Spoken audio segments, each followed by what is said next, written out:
दोस्तों welcome back my YouTube channel law with Ronit. दोस्तों आप सभी का हमारे इस चैनल पे स्वागत है। आज हम बात करेंगे सीआरपीसी के सेक्शन 125 से लेकर 128 के बारे में बात करेंगे, जिसमें मेंटेनेंस के बारे में डिफाइन किया गया है कि मेंटेनेंस क्या होता है।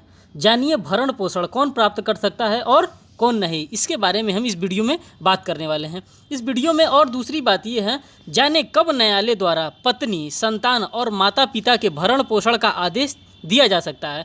किन सरकमस्टांसेस में, किन सिचुएशन में कोर्ट के द्वारा माता पिता को, बच्चे को और पत्नी को मेंटेनेंस देने के लिए आदेश दिया जा सकता है। ये आदेश किसको दिया जा सकता है? जो अपने परिवार को मेंटेन करता है उसको ये ऑर्डर दिया जा सकता है कि आप अपने जो आपके ऊपर डिपेंडेंट्स हैं उनको आप क्या करिए, मेंटेन करिए।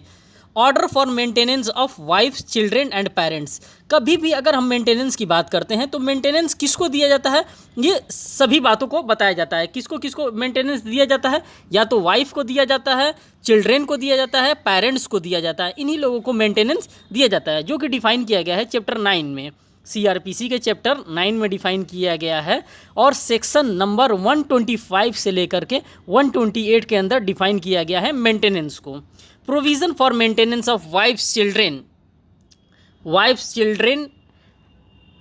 For speedy trial, effective and cheapest remedy against person who neglected और refuse to maintain their wives, childrens और पेरेंट्स। बताया गया है कि कोई भी व्यक्ति है जिसके ऊपर मेंटेन करने का दायित्व है, अगर वो मेंटेन नहीं कर रहा है अपने माता का, पिता का, अपने बच्चों का, तो उसके लिए क्या किया जाएगा? ये एक स्पीडी ट्रायल दिया गया है। सीआरपीसी में एक स्पीडी ट्रायल प्रोवाइड किया गया है सेक्शन 125 से लेकर के सेक्शन 128 में, कि मेंटेनेंस उनको प्रोवाइड किया जाएगा। मेंटेनेंस देने का ऑब्जेक्टिव और उनका स्कोप क्या है? अगर किसी को मेंटेनेंस किया जाएगा, किसी को मेंटेनेंस दिया जाएगा तो उसका क्या स्कोप है, किस लिए उनको मेंटेनेंस दिया जा रहा है। अब इसके मीनिंग के बारे में जानेंगे कि मेंटेनेंस बेसिकली होता क्या है। ये मेंटेनेंस शब्द जो है ये इतना प्रचलन में क्यों है? मीनिंग, द टर्म मेंटेनेंस, जो टर्म है maintenance has not been defined in this code. ये जो टर्म है मेंटेनेंस ये कोड में डिफाइन नहीं किया गया है। The term should not be narrow constructive as limited only to food, cloth and shelter. सिर्फ ये कोड में इसलिए नहीं बताया जा रहा है कि मेंटेनेंस का मतलब सिर्फ रोटी, कपड़ा और मकान ही नहीं होता है। It also include means of substances, supplies of necessity, aid, support and assistance which one person need for his or her life. इसमें बताने का मतलब ये है, जो मीनिंग में बताया गया है, सिर्फ रोटी, कपड़ा और मकान ही मेंटेनेंस के अंतर्गत नहीं आता है। मेंटेनेंस के अंतर्गत आता है उसकी नेसेसिटी आता है, उसका एड आता है, उसका सपोर्ट आता है, असिस्टेंस आता है, and who person need for his or her life. जो उसकी जीवन के लिए आवश्यक चीज़ें हैं सभी चीज़ें मेंटेनेंस में इंक्लूड होती हैं। It's varies according the position of status of person. वो लोगों के पोजीशन को डिक्टेट करता है। मेंटेनेंस जो होता है लोगों के पोजीशन को डिक्टेट करता है कि हाँ, अगर आदमी इस परिस्थिति में पहले रहता था तो उसको क्या करें, शादी के बिछड़ने के बाद या किसी भी कंडीशन में वो व्यक्ति क्या करे, उसी कंडीशन में रहे। यही मेन मीनिंग होता है मेंटेनेंस का। अब ऑब्जेक्ट क्या होता है मेंटेनेंस का? The objective of this provision is to prevent starvation, destruction and variances to dependence.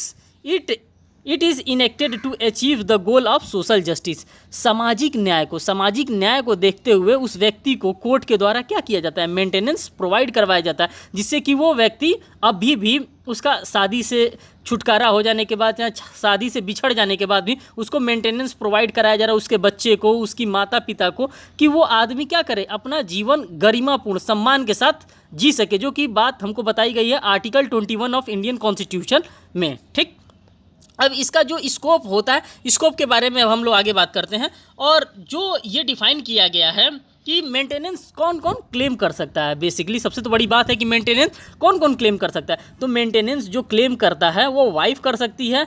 दूसरा, लेजिटिमेट और इलेजिटिमेट माइनर चाइल्ड कर सकता है। या तो वाइफ को पहले कर सकती है या तो लेजिटिमेट और इलिजिटिमेट माइनर चाइल्ड कर सकता है, और नॉट। फिर तीसरा जो बात करता है, लेजिटिमेट और illegitimate major child not being a married daughter. Married daughter नहीं क्लेम कर सकती है। अगर वो मैरिड है तो वो मेंटेनेंस नहीं क्लेम कर सकती है। By if reason of any physical और मेंटल एबनॉर्मलिटी। अगर हाँ वही लड़की अगर मेंटल या फिजिकल एबनॉर्मल है तो वो क्या कर सकती है, मेंटेनेंस अपने फादर से जो भी उसको मेंटेन करता था उससे वो मेंटेनेंस क्लेम कर सकती है। फादर और मदर को मेंटेनेंस क्लेम कर सकते हैं अपने बच्चे से। अब मेंटेनेंस का किस सर्कमस्टांसेस में किस लिए मेंटेनेंस की आवश्यकता पड़ी, ये सभी बात हम इसमें देखेंगे। एक केस आया था नानक चंद्र वर्सेस चंद्र किशोर 1969 में आया था।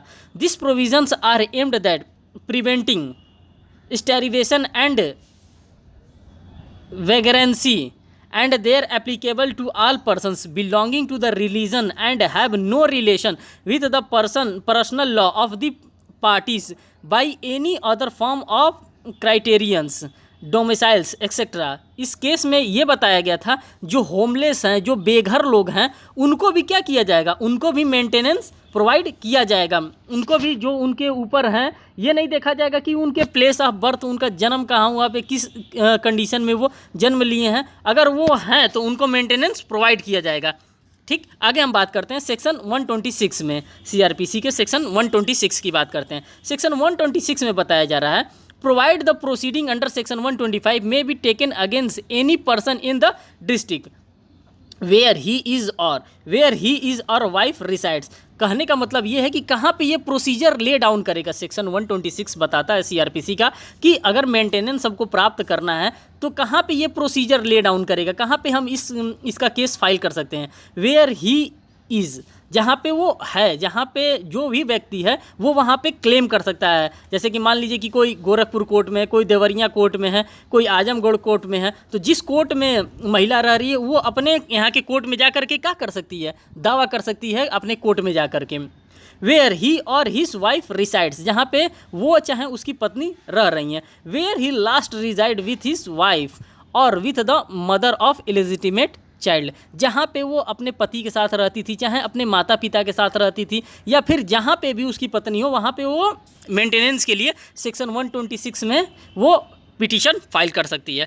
और बात करते हैं अब अल्टरेशन के बारे में कि क्या मेंटेनेंस में कोई अल्टरेशन, कोई बदलाव हो सकता है। अगर कोर्ट के द्वारा मेंटेनेंस बांध दिया गया है कि आपको पर मंथली आपको 4,000 या 5,000 या 10,000 जो भी मेंटेनेंस की का वैल्यू हो वो आपको दिया जाएगा, क्या उसमें अल्टरेशन कोई बदलाव हो सकता है, तो इसके बारे में सेक्शन 127 यहाँ पे डिफाइन करता है। Section 127 provide that alteration in allowances और कैंसिलेशन और order by maintaining may be made by the following circumstances.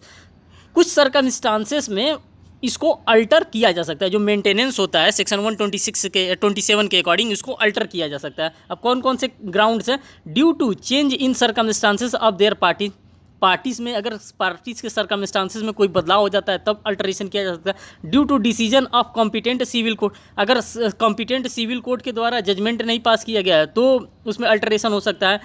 Where divorce women remarried, अगर डाइवोर्स्ड वोमेन जिसका डाइवोर्स होने वाला है, चाहे डाइवोर्स हो चुका है, अगर वो रीमैरिज कर लेती है तब फिर भी वहाँ पे क्या किया जा सकता है, अल्टरेशन किया जा सकता है। Where women has been divorced by her husband and she has received the whole sum which was payable on such divorce under the customary और personal law applicable to this party.